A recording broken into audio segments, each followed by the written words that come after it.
जय श्री राम जी भक्तों, आज आप सुनेंगे श्री रामचरितमानस जी के अयोध्या कांड का 87 नंबर का दोहा। जैसा कि आप हर दिन 3 दोहा सुनते हैं और इसके अंदर जितनी चौपाइयाँ आती हैं सारी चौपाइयों को अर्थ के साथ सुनाती हूँ। तो शुरू करते हैं, आप ध्यान से सुनिए।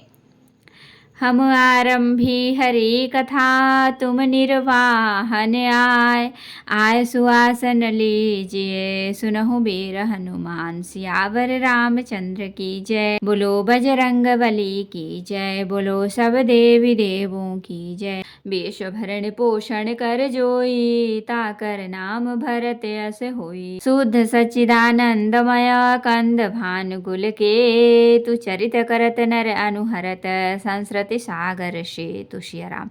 वेश भरण पोषण कर जोई, ताकर नाम भरत यस होई। यह सुधि गुह निषाद जब पाई, मुदित लिए प्रिय बंधु बुलाई। लिए फल मूल भेंट भरि भारा, मिलन चले ही हरसु अपारा। करि दंडवत भेंट भरि आगे, प्रभु ही बिलोकत अति अनुरागे। सहज स्नेह विवश रघुराई, पूछी कुशल निकट बैठाई। नाथ कुशल पद पंकज देखे, भयो भाग भाजन जन लेखे। देवधर निधनु धाम तुम्हारा, मैं जनु नीच सहित परिवारा।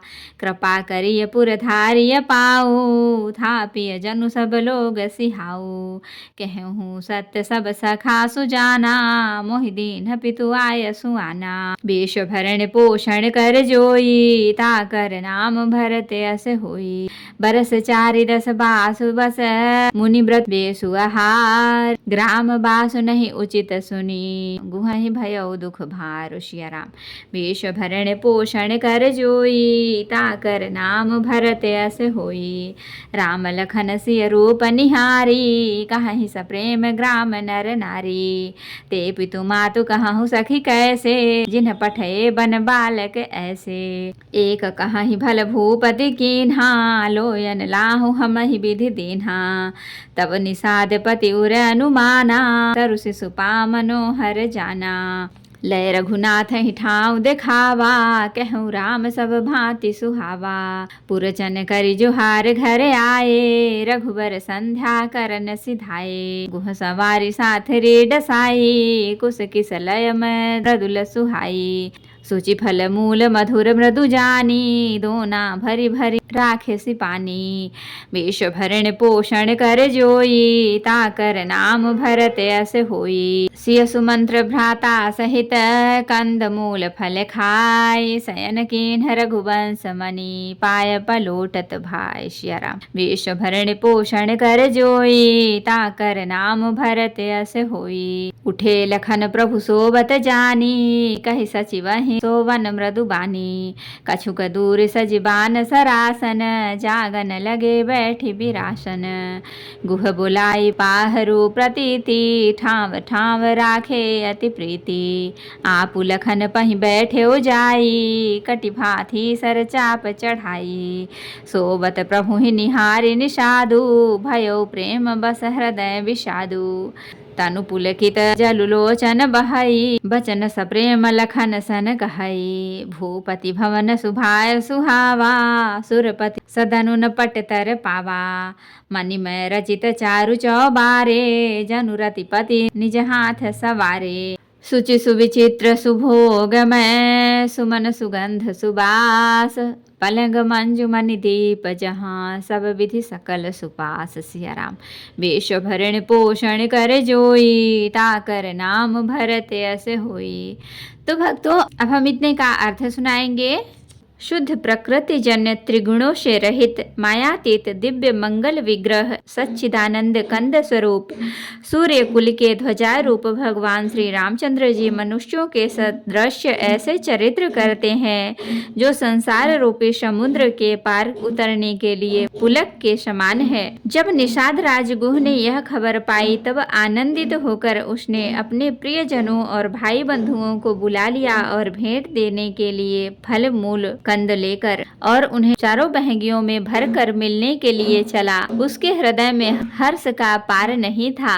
दंडवत करके भेंट सामने रखकर वह अत्यंत प्रेम से प्रभु को देखने लगा। श्री रघुनाथ जी ने स्वाभाविक ही स्नेह के वश होकर उसे अपने पास बैठाकर कुशल पूछी। निषाद राज ने उत्तर दिया, हे नाथ, आपके चरण कमल के दर्शन से ही कुशल है। आपके चरणारविंद के दर्शन कर आज मैं भाग्यवान पुरुषों की गिनती में आ गया। हे देव, यह पृथ्वी, धन और घर सब आपका है। मैं तो परिवार सहित आपका नीच सेवक हूँ। अब कृपा करके पुरश्रृंगवेरपुर में पधारिए और इस दास की प्रतिष्ठा बढ़ाइए, जिससे सब लोग मेरे भाग्य की बड़ाई करें। श्री रामचंद्र जी ने कहा, हे सुजान सखा, तुमने जो कुछ कहा सब सत्य है, परंतु पिता ने मुझको और ही आज्ञा दी है। उनके आज्ञा अनुसार मुझे 14 वर्ष तक मुनियों का व्रत और वेश धारण कर और मुनियों के योग्य आहार करते हुए वन में ही बसना है। गांव के भीतर निवास करना उचित नहीं है। यह सुनकर गुह को बड़ा दुख हुआ। श्री रामचंद्र जी, लक्ष्मण जी और सीता जी के रूप को देखकर गांव के स्त्री पुरुष प्रेम के साथ चर्चा करते हैं। कोई कहते हैं, हे सखी, कहो तो वे माता पिता कैसे हैं जिन्होंने ऐसे सुंदर सुकुमार बालकों को वन में भेज दिया है। कोई एक कहते हैं, राजा ने अच्छा ही किया, इसी बहाने हमें भी ब्रह्मा ने नेत्रों का लाभ दिया। तब निषाद राज ने हृदय में अनुमान किया तो अशोक के पेड़ को उनके ठहरने के लिए मनोहर समझा। उसने श्री रघुनाथ जी को ले जाकर वह स्थान दिखाया। श्री रामचंद्र जी ने देखकर कहा कि यह सब प्रकार से सुंदर है। पूर्ववासी लोग जोहार वंदना करके अपने अपने घर लौटे और श्री रामचंद्र जी संध्या करने पधारे। गुह ने इसी बीच कुश और कोमल पत्तों की कोमल और सुंदर साथरी सजाकर बिछा दी और पवित्र, मीठे और कोमल देख देख कर दोनों में भर भर कर फल मूल और पानी रख दिया, अथवा अपने हाथ से फल मूल दोनों में भर भर कर रख दिए। सीता जी, सुमंत्र जी और भाई लक्ष्मण जी सहित कंद मूल फल खाकर रघुकुल मणि श्री रामचंद्र जी लेट गए। भाई लक्ष्मण जी उनके पैर दबाने लगे। फिर प्रभु श्री रामचंद्र जी को सोते जानकर लक्ष्मण जी उठे और कोमल वाणी से मंत्री सुमंत्र जी को सोने के लिए कहकर वहां से कुछ दूर धनुष बाण से सजकर वीरासन से बैठकर जागने पहरा देने लगे। गुह ने विश्वास पात्र पहरेदार को बुलाकर अत्यंत प्रेम से जगह जगह नियुक्त कर दिया और आप कमरे में तरकश बांधकर तथा धनुष पर बाण चढ़ाकर लक्ष्मण जी के पास जा बैठा। प्रभु को जमीन पर सोते देखकर प्रेम वश निषाद राज के हृदय में विषाद हो आया। उसका शरीर पुलकित हो गया और नेत्रों में प्रेमाश्रुओं का जल बहने लगा। वह प्रेम सहित लक्ष्मण जी से वचन कहने लगा। महाराज दशरथ जी का महल तो स्वभाव से ही सुंदर है। इंद्र भवन भी जिसकी समानता नहीं पा सकता। उसमें सुंदर मणियों के रचे चौबारे छत के ऊपर बंगले हैं, जिन्हें मानो रति के पति कामदेव ने अपने ही हाथों से सजाकर बनाया है, जो पवित्र, बड़े ही विलक्षण सुंदर भोग पदार्थों से पूर्ण और फूलों की सुगंध से सुवासित हैं, जहाँ सुंदर पलंग और मणियों के दीपक हैं तथा सब प्रकार का पूरा आराम है। तो भक्तों, आज के लिए इतना ही। कथा विसर्जन होते है, विदा हो हनुमान। राम लखन सीता सहित सदा करहु कल्याण। कहूँ दंडवत प्रभु सन, तुम ही कहूँ कर जोर। बार बार रघुनाथ कहीं सुरत करायहु मोर। नाथ एक बर मांग्यहु, सोई कृपा कर देहु।